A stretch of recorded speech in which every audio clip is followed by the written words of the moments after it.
Loot. From 1000 series, next video is gonna be 10,000 spiritual mages. Let's take a look. Best place to kill them is in player-owned dungeon. Original location where they reside is in God Wars 1 dungeon. Spiritual mages here have 7000 HP, so you're gonna kill them fast here. 83 Slayer is required to kill them. Level 99 if you want them in your own Slayer dungeon. Recommended at least tier 80 weapon, so you're gonna kill them faster. All combat styles are used to kill them, as newly released skill Necromancy is very good for training here. That's what I use here for all 10,000 kills. Spiritual mages are a good source of soul runes, as well as warriors, elemental staves and talismans. In addition, they are currently the only monster to drop dragon boots and gauntlets. Other worthy mentioned items would be rune salvages, pure cash, sirenic scale, and occasional rare drop table drops. Other worthy mentioned drops are highly in demand war priest armor. They are used for invention. After disassembling provides materials for best in slot perks.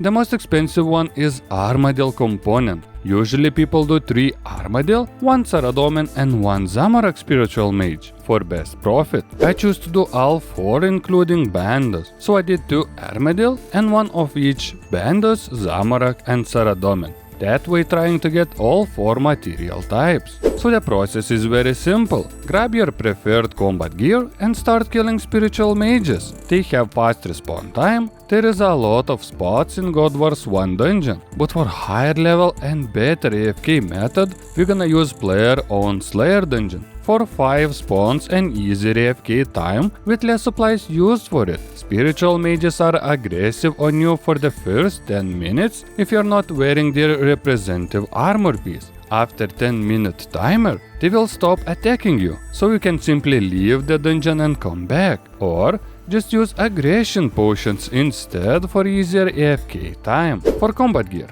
I would recommend wearing 3 pieces of Ghost Hunter armor, cape, goggles, and either body or legs. Remaining piece of armor should match your chosen style, so for me it was Necromancy, so I had that Warden robe bottoms. Having scavenging perk 3 or 4 would be very good thing to have.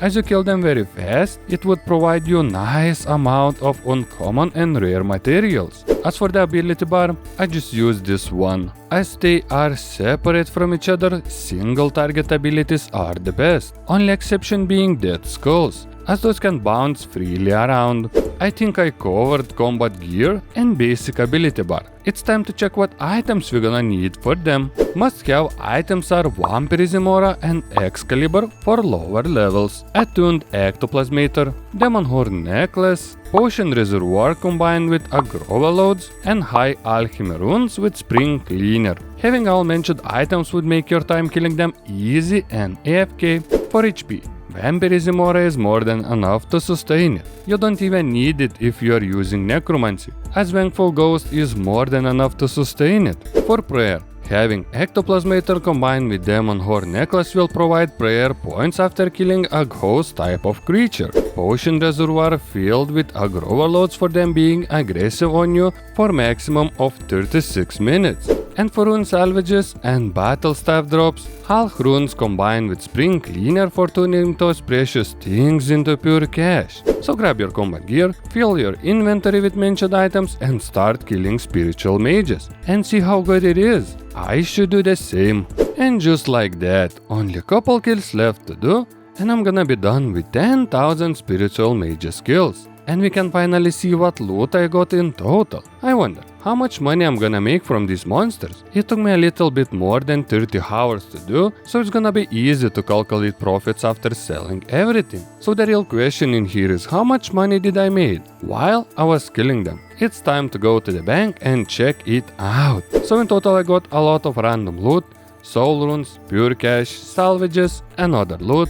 As for materials, in total I managed to collect 32 Armadillo, 11 Bandos, 16 Saradomin and 12 Zamora components. That's basically 1 in 140 chance to get a War Priest armor drop. As you kill them very quickly, it's super fast for collecting materials. Let's see how it went with actual loot first. money-wise. So the biggest profit comes from soul runes. Others adds up too. After selling everything, I ended up with 72.5 million GP. It wasn't cheap to FK spiritual mages, as I used quite expensive items and gear. In total, I used around 37.5 million GP for all supplies needed. So after all expenses are covered, total profit from 10,000 spiritual mages is around 35 million GP. Adding material value, which is around 125 million GP. In total, I made around 160 million GP pure profit. It took me more than 13 hours to do, close to 13 and a half maybe. So I would say it's around 12 million GP per hour using my setup, and around 300,000 combat experience per hour. Doing them on task here would add around 170k Slayer experience too. So overall, it's very nice money making and experience training method for sure. I highly recommend doing this once in a while, and you're gonna be rich in no time. And at the same time, you will save millions of GP for those precious materials for your best in slot perks. And if you're getting different results than me, feel free to comment below and we're gonna try to find out why. So thank you guys for watching. I'll see you next time. Bye.